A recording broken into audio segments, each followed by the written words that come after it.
Hey cats and kittens, it's Anthony OnFire, and welcome back to OGH. Today I'm going to be talking about something a little more serious that happened to me, and I was kind of confronted by a couple of people that didn't want to exactly be my friend. They pulled out a knife on me and threatened me.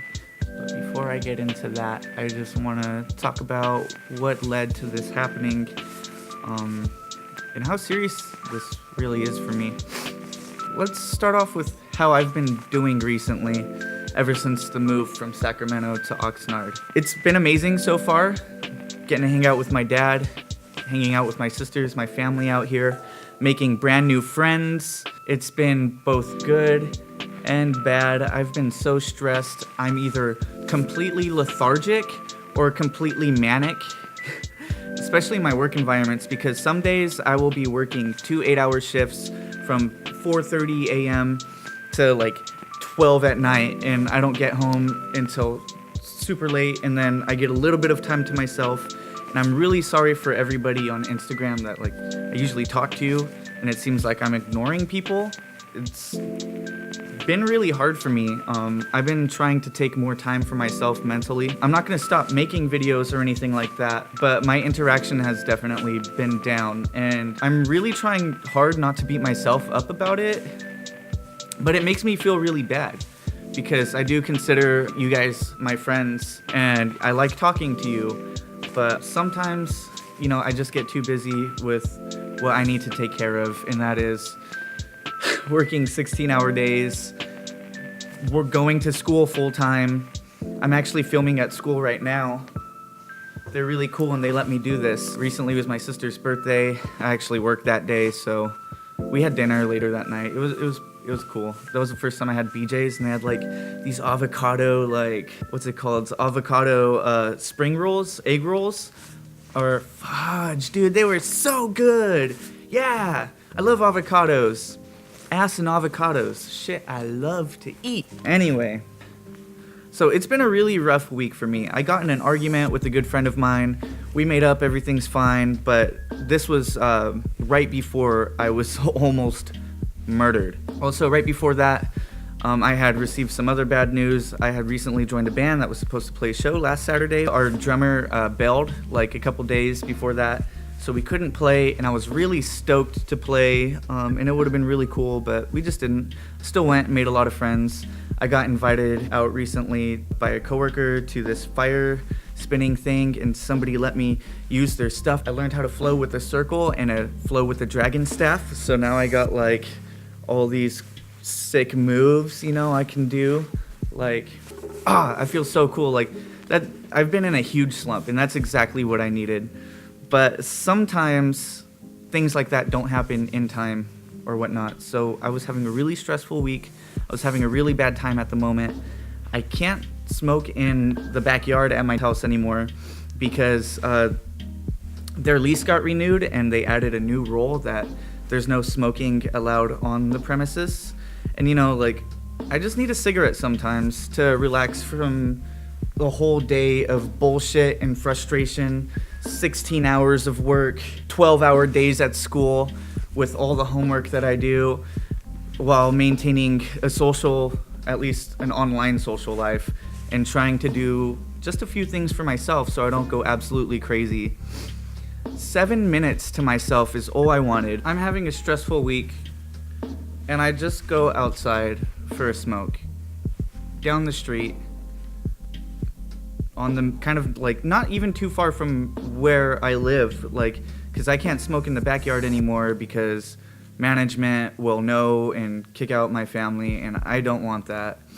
So I leave the premises, I go down the street, I sit by a bush, and I say, okay, I'm gonna have my cigarette. My one cigarette of the day, because I don't like to smoke a lot. I know smoking's bad. I know all of that. You can't tell a smoker something they haven't heard. It's not gonna make me quit. It's just something that helps relieve stress for me.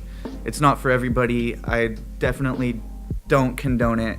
If you can help it, just don't smoke. But I like to have a smoke at the end of a really hard day or when I'm stressing. It just 7 minutes to myself, me time that I don't usually get. I put my phone down, I listen to some music, I'm in nature, I'm watching the clouds go by, I'm listening to the sounds of the city. It's just me, the cigarette, and myself winding down, getting ready for bed. It's the only respite I have from the harshness of daily life. 7 minutes to myself. Then this car pulls up. They kind of go slow by.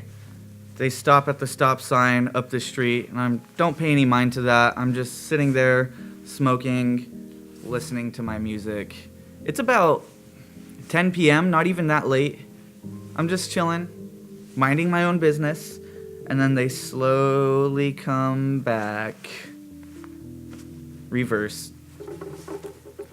My heart starts beating because I know exactly what this is. Either they're going to ask for a cigarette, and that's that, or they're going to ask for a cigarette, and they're going to try to mug me or kill me. I've had this happen to me before. When I was 13, the day before Christmas, I go to the store to help my mom pick up some stuff because she forgot, like, one of our carts. We didn't have a car at the time. So I'm pushing the cart over there, and in the parking lot at Rayleigh's, these guys ask me, a 13-year-old kid, if I have a cigarette. I'm like, what? No, dude. I'm pushing a stroller to help my mom get some groceries, like, and then I hear, hey, turn around. And this guy's got a gun to my face. That's a different story for another time. That was a really bad time. I almost get, like, kind of, not PTSD, but, like, flashbacks. My heart races really badly when stuff like this happens, because I know what's gonna happen. Two nefarious dudes in a white car, they're just looking at me. They roll down their window. I can't hear what they're saying because I have my earphones in, so I'm like, okay, yeah, hey guys, you know. And they say something to me, I'm like, oh, I'm sorry, I couldn't hear you. And they're like, do you know what neighborhood you're in? And I'm like, yeah, Colonia. Yeah, I know exactly where I'm at.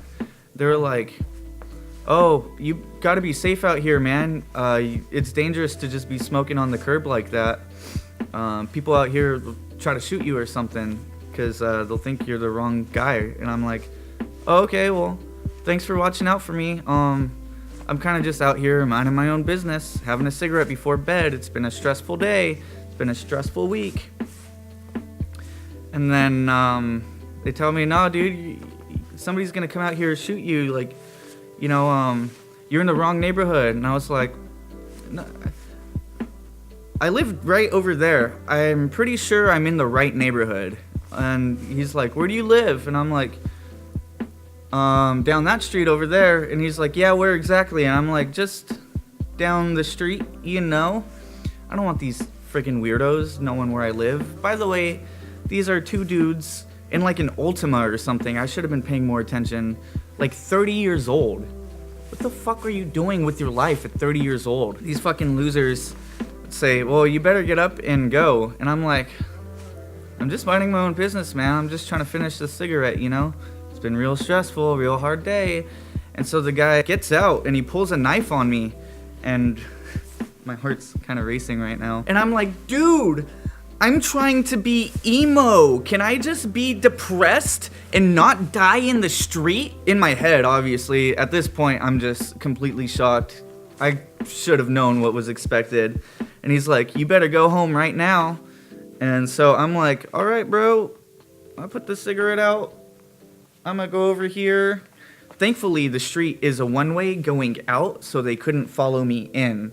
So I kind of went on the wrong end of the street so they wouldn't, like, if they followed me or something, they wouldn't know which house I'm from, which I'm not even supposed to be living there. Like, I'm not on the lease or anything. My dad's just really cool and helping me out so that I can save up and stuff because I'm going to be getting a car. And once college is over, going back to SAT. But yeah, no, it was crazy. They kind of stood there and watched me for a little bit, and then they went by. And I'm just like, what the fuck are two 30-year-old grown-ass men doing terrorizing the neighborhood that they claim is theirs? Like, these guys are fucking bullies. Like, these guys are straight fucking losers.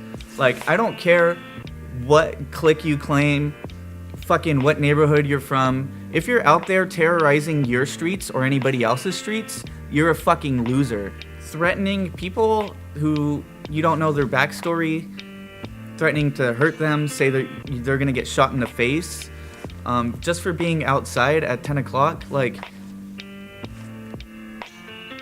completely made my night better. I had a meltdown.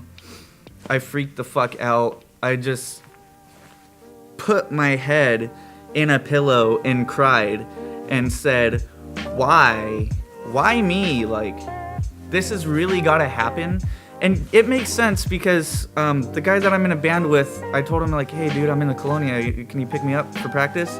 He's like, dude, can you go somewhere else so I can pick you up? That place really makes me, like, my blood feel weird. And, you know, I was thinking after, I was like, shit, you know, what if I would have just went live on Instagram and said, look at these two fucking loser cholos, like, this is their, you know, license plate, go ahead, fucking stab me, I got your face on camera.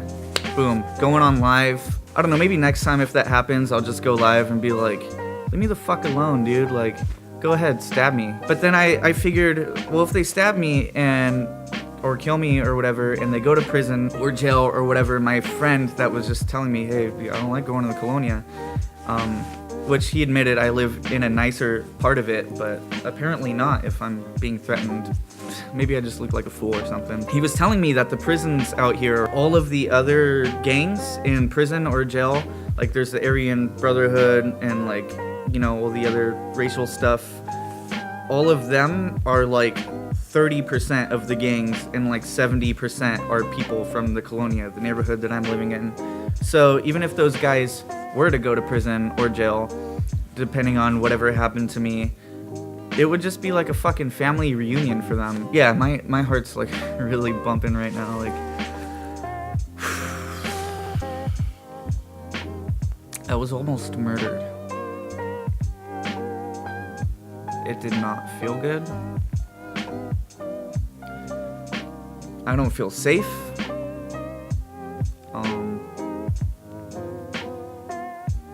And if my family sees this video, they're probably gonna, like, I haven't told them because honestly they're gonna be like, well, that's what you get for smoking, or that's what you get for going outside or whatever. And kind of don't want to deal with that because I'm just stressing all the time. I'm trying my best.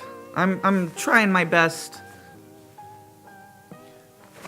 And I'm never gonna give up, because giving up is not what I ever wanted to do. I want to keep going no matter what happens to me. I'm gonna stay out of dangerous situations.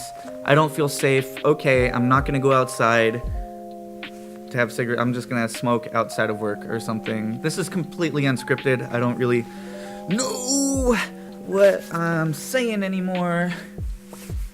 So, I don't know. Yeah, moral of the story, I'm stressed. Life is good, life is also bad. Sometimes I have hard times. So I go out for smokes on the wrong day, at the wrong time. I had the wrong smoke and I almost got murdered. Just for looking like I do, which I guess I should have expected, I guess. I don't know. SoCal's fucking whack sometimes, but a lot of the people are really cool. The people that I've met anyway. I've met some really cool people so far. I guess I'm signing off, and I'll catch you guys later. Thanks for tuning in this Thursday or whatever day, and I hope you guys have a beautiful day, a beautiful week, a beautiful year. Stay safe. Please stay safe. Even though situations can definitely be out of your control, do everything in your best power to be safe. Don't get stabbed, don't be hurt, don't get beat up. We'll catch you guys later. Like the video, subscribe if you thought this was at least a little entertaining. If you didn't think me almost dying was cool, then to heck with it, you know what I'm saying? Sorry to anybody that's been messaging me and not getting reply. I'll try to get on it. Doing that fire spinning stuff really made me happy. Yeah.